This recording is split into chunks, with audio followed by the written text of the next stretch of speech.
So I want to talk today, I'll be doing a series all month long about stewardship and the concept of what it means.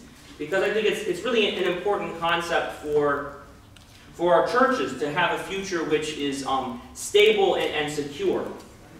And so this idea of stewardship is an important one, and it comes up a lot in the scriptures. You know, we had, maybe it was like 3 or 4 weeks ago, we had the parable of the talents. You remember this parable? And Christ gave, different amounts. Well, it was Christ in the story, but it was another figure, right? The master of the vineyard gave different amounts of money to each person. And he went to a far country and came back and see how they spent it. And had some who multiplied it and did good things with it, and others the one guy, the wicked servant, who buried it in the ground, right? There's lots of other examples of stewardship like this, right? Like the prodigal son, right? Who has an inheritance, right? And he runs off and he kind of squanders kind of the good things that his father has given him. And so this idea of steward, of this idea that you are given charge of something, right? That's not exactly yours, but you have a responsibility for, is a theme that is repeated again and again in a lot of the parables. And it's because if you look in the Gospels, you might even make this argument that maybe one of the main themes in Christ's gospel is maybe a concept, what you might call like social justice, right? This idea that societies and communities are taking care of one another, and people are using wealth and resources in a way to help those who are needy, and not just for themselves. And so if you want to find the topic that Jesus speaks most about in the New Testament, it's going to be stewardship. It's going to be this idea of specifically how do you use your wealth and your power and your influence and your money for things. And that's kind of an uncomfortable topic, right? People like to talk about that. It's rude, right? You don't ask women their age. You don't ask people how much money they make, right? You don't talk about politics, right? There's things that you don't normally talk about. But Jesus tends to be a very forthright and often offensive person in the Gospels. He kind of says things that you don't want to hear. And I think the saying that Jesus comes to comfort the afflicted and to afflict the comfortable is a very accurate depiction of what he's doing in the Gospels. And so in this idea of stewardship, and I think we also have, from St. Paul, we have this great quote when he's writing to the Corinthians. He says, Let a man so consider us as servants of Christ and stewards of the mysteries of God. He's writing to people saying that we're all stewards of the mysteries of God. And he, specifically here for mysteries of God, he's talking about the gospel message, but he's also talking about the sacraments that the church has. Because in the Orthodox Church, we call them sacraments, but they're more properly called mysteries. But this idea of steward, this word steward that Paul is using, where he's picking up from Christ and from Christ's preaching, I want us to think, when you hear that word steward, what do you think of? What comes to mind for you? Mark? Caretaker. A caretaker, someone who's taking care of stuff, right? Well, you manage apartments, right? Yeah. So you're kind of like a steward. You gotta take care of it and make sure nothing's falling apart, and right, solve people's problems for them. Okay. What else comes to mind as a steward? You hear the word steward. Oftentimes, churches will designate somebody as a steward, like a layman, like if there's no priest in charge, right? Usually it's like the president, or another word for like the council president is warden. Another word for warden just means steward, right? They're kind of taking care of something on behalf of the bishop and the church. There's lots of, I think, roles in our life that are exemplary of stewards, right? Like parents, right? They're stewards of these children that have been given them, and if they don't take care of them, what does the state do? It takes them away, right? The president, right? We elect the president, and is he there to do whatever he wants? Right? Is the country his personal property? Maybe he thinks so, but he's called to be what? A steward, right? He's called there to manage and take care of something on behalf of other people, right? And I think at the root of this idea of stewardship is this belief that everything you have doesn't actually belong to you. That you don't actually personally own anything. And so we believe that everything belongs to God, and everything is kind of the common heritage of humanity. right? So on a local level or a community level, it's this idea that everything we do and everything we have, we're kind of doing it on behalf of the community that we're a part of. And so there's something a bit anti-individualistic about the gospel message. That though it is very adamant about respecting persons and people's personal integrity and the individual uniqueness of each person, and the gospel doesn't force itself on others, there's also this clear sense that you're not completely isolated from people. That everything you have, that you're a part of a community, you're a part of a society, whether you like it or not, and that society doesn't just belong to you. And so from a Christian perspective, we have this idea that, we are in God's house, and that we're like children in this great estate that's been given to us. And we have to somehow be caretakers of it. Repeatedly in the parables, it often describes the owner, right, as what? Goes off into a far country. Remember, I've talked about this a few times, right, the God of the far country. And so it's this idea that God has, given this to us and left, and now he's put us in charge, right? So he's not here managing the everyday business. So we have to, And if we screw it all up, we screw it all up, right? He's not going to come and, save us from ourselves of making a mess of everything. He wants to, come and help us save ourselves and fix it ourselves. And this is an important concept, right? Jesus comes and he doesn't just kind of create a new world order, right? What does he do? He comes and preaches this gospel and then puts the church in charge, and then what does he do? He leaves, right? Just like all the parables that he preaches, right? He leaves, and he leaves the church in charge. And so I think there's something a little scary about that.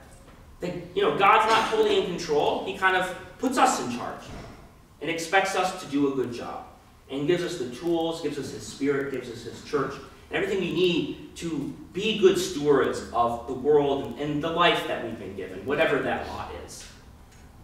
When God made Adam and Eve, he put Adam and Eve in this Garden of Eden. And it's important at the beginning of Genesis, he talks, let us make man in our own image. And so he puts man in the garden, and he puts him, it says he gives him dominion, right? He puts him in charge of the animals and the fish and the plants and everything there to take care of it, to be a tender of the garden.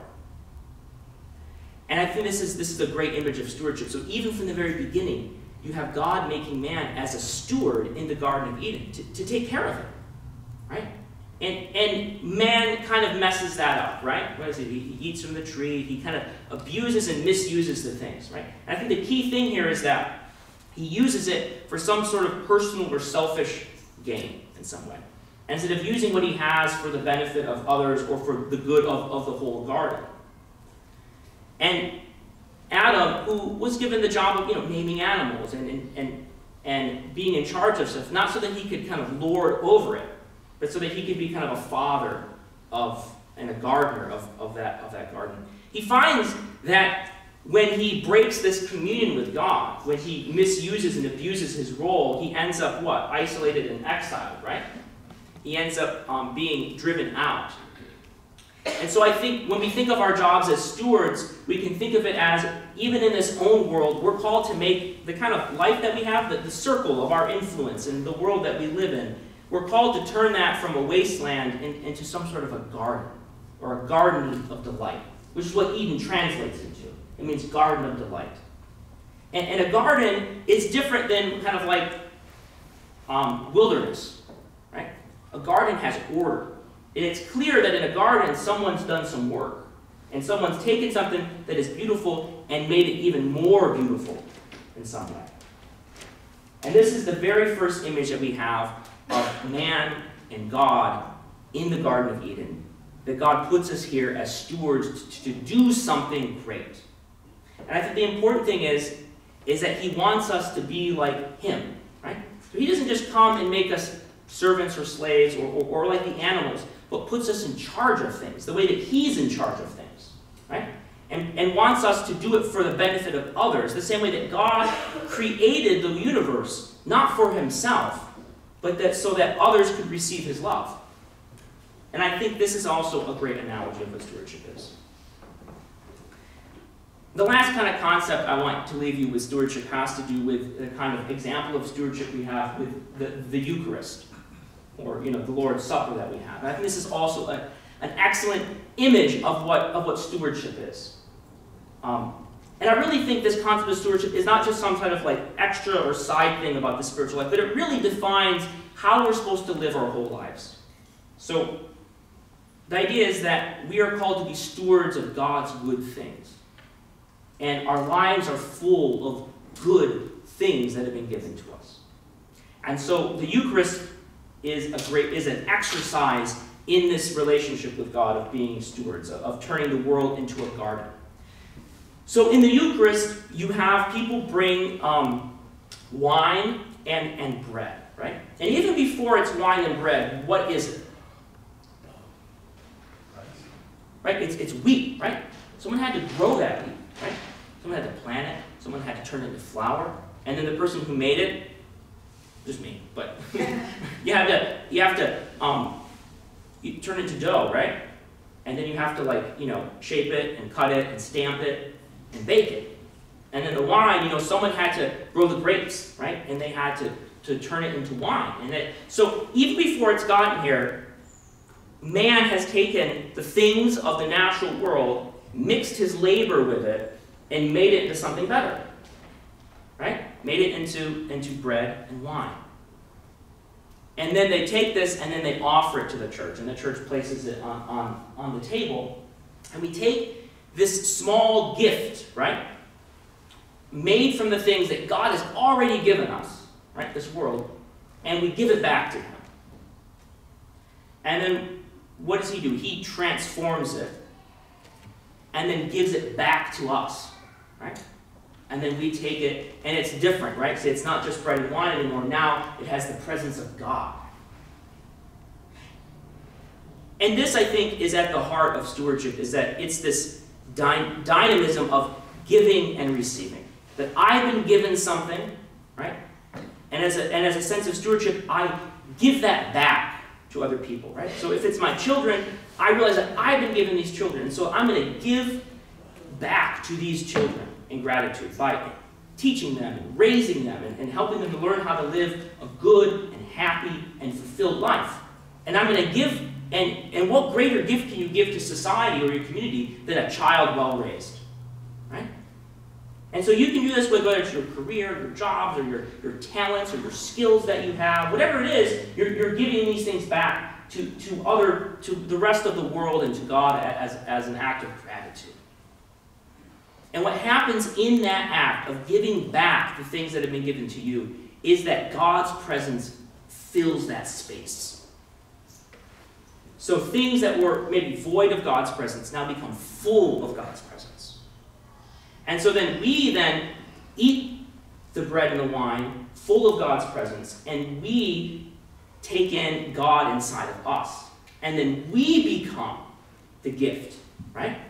So we now become the bread and the wine, and we then give our lives back the same way we gave the bread and the wine as an offering on the altar. We give our lives back on the altar of life, back to God as a gift. And then when we give that back, what happens? God transforms us.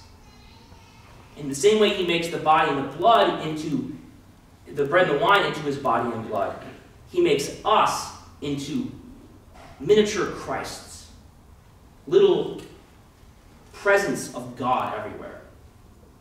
And in the Orthodox Church, this teaching is called theosis, which is a fancy Greek word which means to become like God. And so there's this great saying by St. Athanasius the Great, who kind of set down the canon for the New Testament for us. And he says, God became man so that man might become God. That's a bold statement. And that's what happens in the Eucharist. That we become like God. We become full of God. Right? We become divine when we imitate God by giving away the things that have been given to us. Giving out of our abundance. The same way that God made the world in Jesus Christ. And Jesus is a great example of this good steward. He comes down. He has all the riches in the universe, right? And he sacrifices it all for us and for people who hate him. That is an example of a steward. Someone who's been given these things by his Father and sacrifices them and gives them back to the people whom his Father loves so dearly, counting nothing his own. And there's a great quote of this by Paul that I want to read to you that captures this. It says, "Who, being in the form of God, did not consider it robbery to be equal with God, yet he made himself of no reputation, taking the form of a servant, and coming in the likeness of men. And being found in the appearance of a man, he humbled himself and became obedient to the point of death, even death on a cross. Therefore God has highly exalted him and given him the name which is above every name, that at the name of Jesus every knee should bow, of those in heaven and of those on earth and of those under the earth." That's what a steward is. And when we engage in that Eucharistic process, right, of giving back the good things that God has given us, not only do the things that we give are transformed, but we're transformed and we become divine because we're doing the very things that Jesus, that God did. And when we act like God, we become like God. I'm going to end with this poem. It's one of my favorite poems. It's by John Donne. It's from the 16th century. It's commonly called "No Man is an Island." You probably have heard the phrase, but this is the little poem that it's from, and it reminds us that we are linked and connected to everyone else, and we really do owe something to the world, because nothing we have we ever gained completely on our own. As much as people like to say that, right? Like, "Oh, I did this all by myself," it's a lie. You've never done anything on your own, ever. Ever. You're always standing on someone else's shoulders. So this is a poem to remind us of that. It says, "No man is an island, entire of itself. Every man is a piece of the continent, a part of the main. If a clod be washed away by the sea, Europe is the less, as well as if a promontory were, as well as if a manner of thy friends, or of thy own were. Any man's death diminishes me, because I am involved in mankind, and therefore never send to know for whom the bell tolls. It tolls for thee." Glory to Jesus Christ. Glory to God.